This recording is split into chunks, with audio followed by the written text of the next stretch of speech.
Hello and welcome to Unreal Made Easy, and in this tutorial I'm going to be explaining basically 5 different events, and in these events we're also going to learn how to use 3 different nodes to help us with these events. So we're going to learn about the sequence, the delay, and the print string nodes.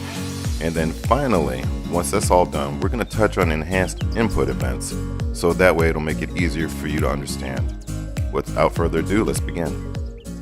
Okay, we're going to start by opening up our 5.4 new project, and we're going to go to the content drawer. And the first thing we're going to start out with is the third person folder here. And we're going to go into the blueprints, and then right here into the third person character, we'll open this up. Now we can take this and we're going to drag this right here. Okay, so to start out with, we're going to start with the event begin play for our first event that we're going to learn. We're going to drag this over here. And now you can only have one of these in any blueprint. So we're going to have to use this to share with the other event here, which is the input mapping. So to do that, we're going to use a node called sequence right here. And the sequence node will let you fire off multiple events, in a sequence.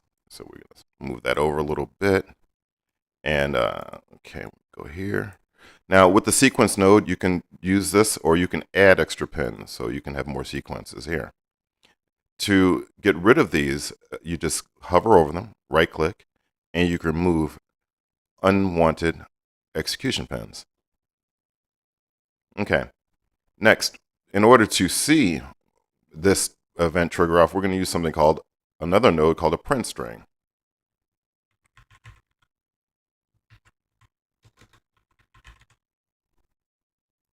Okay, in this print string, what we're going to do is we're going to open it up with this down arrow. And we're going to change the color of the text because it's going to print on our screen. We're going to change it to, let's do a green. That sounds good. And then also, because this event, the begin play, is only going to fire off one time.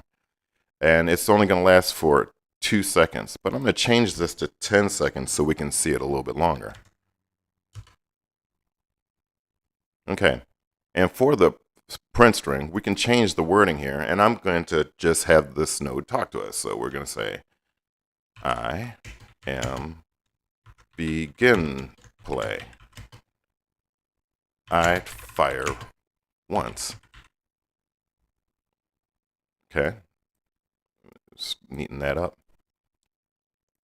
And that's what we're going to do for that. So we're going to do a compile and a save. And now this is only going to fire whenever the third person character opens up inside the blueprint. So we'll see it right here. Okay, go here, hit play.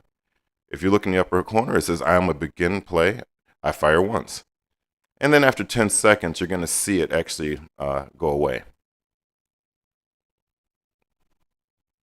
Okay, great. Next, we're going to do another one. We're going to do an event tick. This is another type of event. This is another type of event that can fire off. And as well, you can only have one of these in a blueprint. And what we're going to do is we're just going to go ahead and, for the event tick, we're going to do something a little bit different. We're going to introduce one more node. We're going to introduce a delay. Because event ticks tick like every second. So we're going to put a delay in here. And we're going to have this event tick. We're going to have it only do it every 5 seconds. And we're going to select the print string, Control D to duplicate it.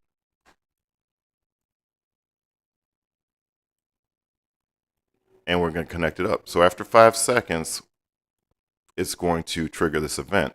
But instead of saying this, we're going to say I am an event tick. I repeat. And for the event tick, we're going to change the color of that. We're going to make it maybe a nice yellow. Let's see, that looks pretty yellow there. Let's try that. Hit OK.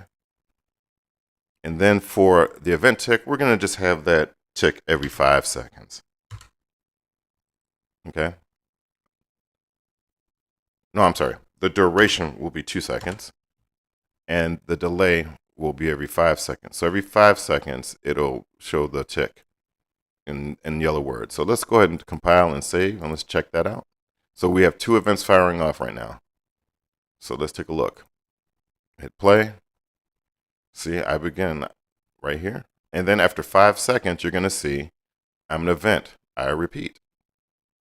And it's going to continue to do that every 5 seconds. Okay, great. Let's continue. Let's learn another one. All right. For this next one, we're going to do just a triggered event with a key. So we're going to do E key. And we're going to do that right here. We're going to do the same thing like we did over here. We're going to take this and we're going to do a Control D. And that's going to duplicate that as well. And for this, let's see, we move this over here. There we go. Do it on the pressed. And for this, we're just going to make this white for the color for this one. Hit OK. And we don't want a 10-second duration. We're just going to do a 2-second duration for this to show up. And then we're going to compile and save. And for this, we're going to say a different thing here. We're going to say, you have pressed the E key. And enter. Compile, save. And then we're going to go ahead and press play here. And now if we hit the E key, you'll notice you have pressed the E key. We can spam it too. And after 2 seconds, it disappears. Let's get out of that. Back to our third person again. Next, we're going to do something called a custom event. So we're going to do custom event. And we're going to call this cool custom event. And what we're going to do is we're going to take the print string again. We're going to do a Control D and duplicate that as well. And hook that up. And for this one, we're going to say, I am a cool custom event. I trigger I trigger later. Okay. And then for the cool custom event, we're going to change the color. We're going to make it a light blue, like a nice blue here. That works. It'll last for, let's say 2 seconds is fine. And now this is something important I want to show you with this. So for the custom event, it'll only trigger if you trigger it from another event. So we're going to do a compile and save, and I'm going to show you that now. So right here, if we walk around, we don't have any way to trigger that event right now. Okay, I got the E key. I got the one that begins. I got the one that ticks every 5 seconds. And then I've got the E key. So how do we trigger a custom event? Very simple. So let's escape out of here. We're going to go here. And what we're going to do is we're going to trigger this event on the begin play. We're going to trigger it in 2 spots. So we're going to do it here first.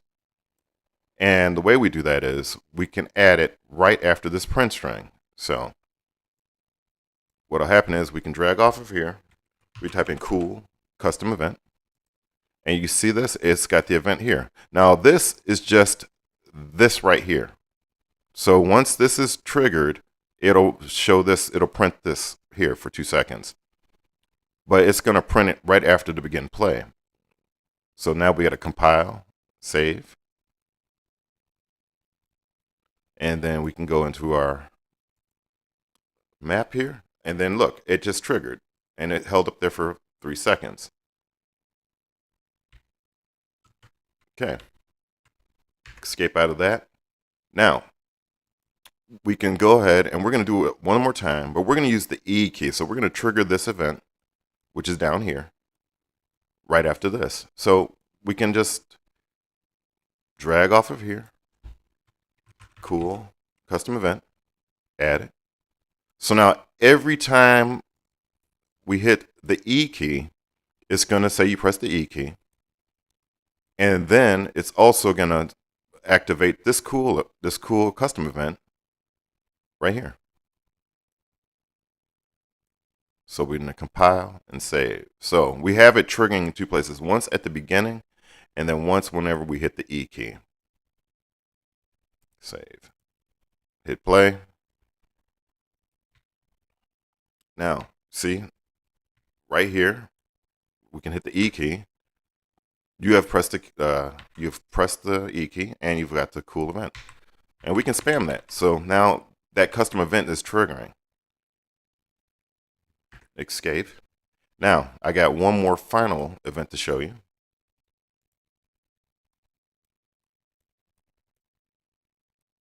Which is right here. And these are called enhanced input actions, okay?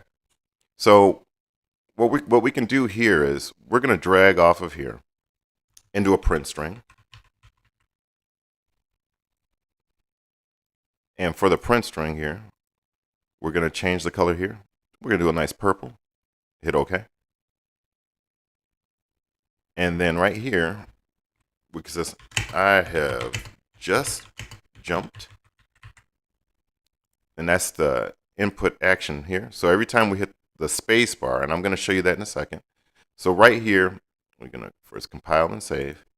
So right here, we're going to have a print string. Every time we jump, we use this enhanced input action, which is just an event. And the way to find that event and to know what buttons you can use, you can go right up here to the top to where the mapping is. You're going to go right here to the mapping context. You can use this search here to go straight to it, which is right here. And just so we know, in this input actions here, in the input folder, we've got the jump right here. That's all this is. This represents this.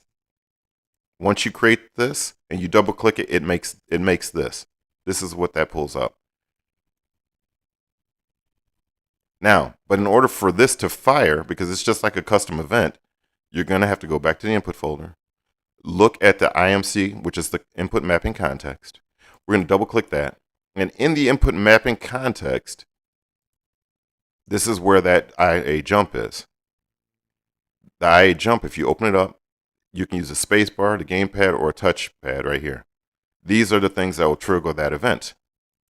Now, so if we look and we go into our play here, we're going to play in the level. And every time we hit spacebar, it says I've just jumped.